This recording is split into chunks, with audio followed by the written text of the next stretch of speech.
Katropa, marami na tayong nakitang magagaling na female guitarist sa buong mundo. Sina Lisa X ng Japan, Lexi Rose ng Amerika, Nene Royal ng Thailand at Evelyn ng China. Pero may isang Pinay na talaga namang umaagaw ng spotlight, si Neisha ng Mission Souls. Pero ano nga ba ang tunay na pinagkaiba ni Neisha sa iba? Yan ang pag-uusapan natin ngayon.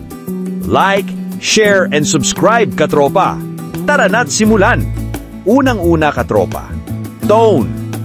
Iba talaga ang timbre ng gitara ni Neisha. Hindi lang basta malinis, meron siyang sariling character.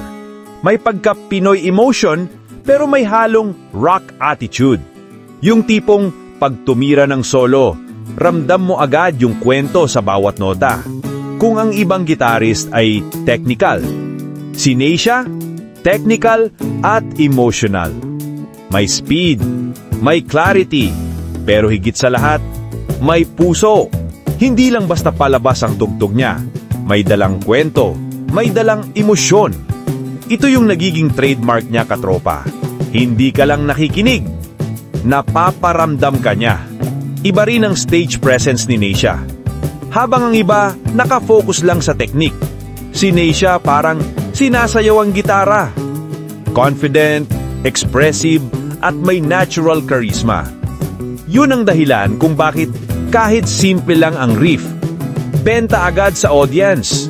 Katropa, may isang bagay na wala sa ibang bansa. Ang Pinoy swag ni Neisha. May pagka-rockstar pero may pagka-humble. May fire pero may lambing yung execution. Ito ang nagiging edge niya sa mga international female guitarists. Isang tunog na may Pinoy identity. At syempre, hindi kumpleto ang kwento ni Neisha kung wala ang Mission Souls. Bilang family band, iba ang chemistry. Hindi lang basta banda, pamilya. Kaya mas natural ang groove, mas solid ang timing, at mas personal ang lahat ng performance. Bakit siya ang tunay na isa sa mga pinakatanging female guitarists ng Pinas? Simple lang, katropa. Si Neisha ay hindi lang mahusay, kakaiba. May tono, may puso, may swag, may identity. At higit sa lahat, may sariling kwento. Kaya kung tatanungin mo, katropa, ano ang pinagkaiba ni Neisha sa ibang female guitarists? Ang sagot, si Neisha ay Neisha.